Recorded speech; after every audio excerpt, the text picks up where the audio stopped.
and you can apply that forward. You like learn the league, you learn the opponents. We're in that phase with them, but we're in that with a lot of Western Conference teams that we've seen a good amount as well. So at the end of the day, we want to get better tonight.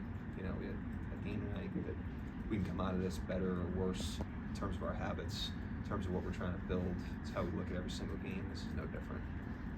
The last handful of games, J-Dub's taken a big step forward in the second half, at least in terms of production and efficiency.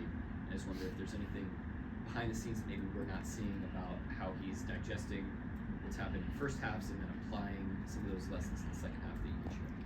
Yeah, I don't know specific to the halves, but he's just a growing player. You know, like I've mentioned many times, I think sometimes how impactful he is and how good he is can lead you to forget that he's still an evolving player and growing player.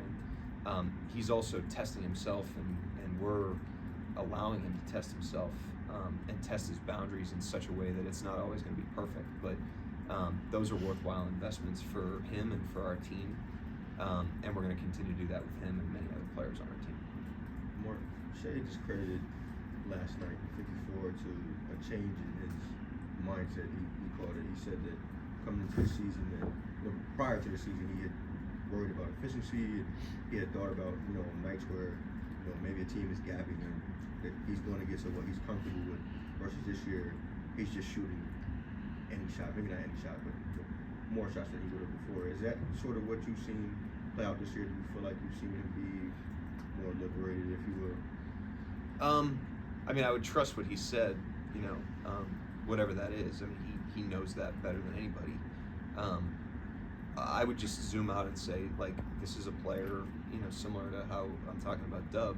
This is a player that has made a habit of evolving, and all he's ever done is evolve. All he's ever done is improve. He's constantly self-reflecting. He looks at his own growth in a very pure way. He looks at the game like a puzzle that he's trying to solve. And there is a really impressive outlook for somebody that also has stakes around that and noise around that. But he approaches his improvement with like great curiosity, which is pretty cool to see. But yeah, I mean, it doesn't surprise me that he has identified things mentally that he's applying forward, because like I said, that's just who he is. I mean, it's all he's ever done.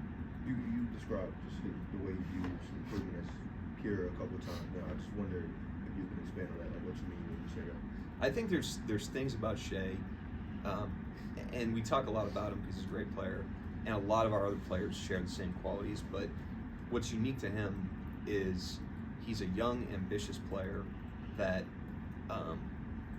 is thrusting himself into conversations of, he's an all-star player, he's a first-team All-NBA player, he was second in MVP voting last year. He's clearly in an echelon in the league where he's like one of the best, without argument. And a lot of times when guys, evolve to that point, or not even just NBA players, anybody that reaches that kind of success, it's easy to become distracted by accolades, status, things outside of what you can control, and things outside of your craft. And it's easy to change. Some people become more entitled, arrogant, whatever. He's gone the other way on all that stuff, and I just think that's really uncommon and really unique. He's a player that he's thrust himself into this place where he is, but has remained focused on his craft.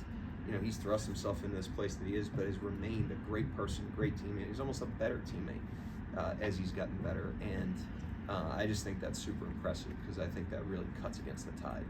After the last game against the Mavs, a few of them mentioned how this series between you guys is becoming, or is, a healthy rivalry. Do you feel the makings of a healthy rivalry between you guys? No offense, but I think the rivalry stuff is like narrative based for you guys, which I respect. But at the end of the day, I've said this many times. You're going through your season. Tonight we're crossing paths with Dallas. We need to use this game to improve. We need to come out of this game a better team than we were coming in. They have the same opportunity. When the game ends, somebody will win, somebody will lose. We'll go to the West Coast and play out there. They'll go wherever they're going, and then we'll meet again whenever we meet again. But we really, with none of these games, we're not really looking at it like that. We're running our own race, our heads down on that. It's worked for us. It's been effective for us, not getting really distracted by any of the noise and just focusing on being a better team, and that's what we're going to continue to do.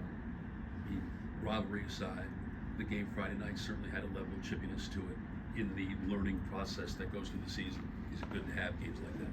Yeah, I mean, Lou and Eubanks last game were, it's January, everybody's mad at each other, everybody's tired, this is the deal.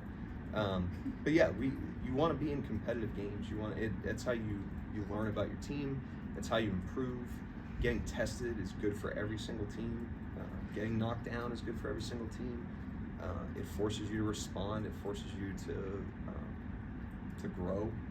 So yeah, we want to be playing in competitive games. But like I said, I don't think that's unique to Dallas. I mean, Eubanks and Lou were mad at each other over a jump ball last night in the Utah game.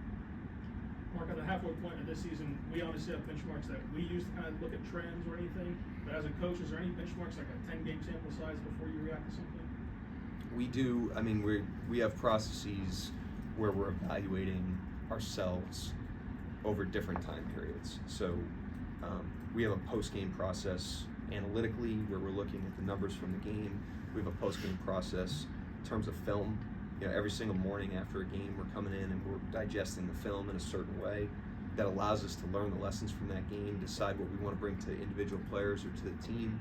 We're doing that over a 10-game stretch where we're having 10-game meetings and doing the same thing.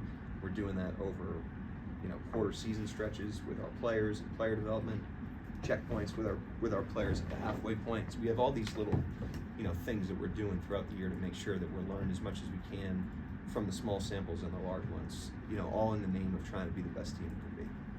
Along those lines, Coach, it being mid-season, compared to maybe not last year as a team because it's a different team, but as individuals, do you see growth in specific players, and if so, which ones? In the sense of just that halfway mark, 41 games into a regular season or so.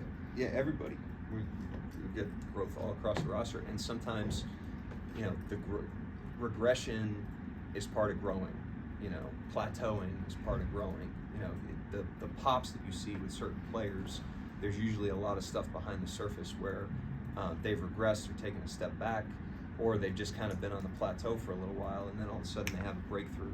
That's how growth works. And so even if a player is struggling with something, we view it as a growing process, even if they're not necessarily always popping. That would be an unrealistic expectation. So we have an environment of people that are trying to be better individually, and we're trying to be better as a team.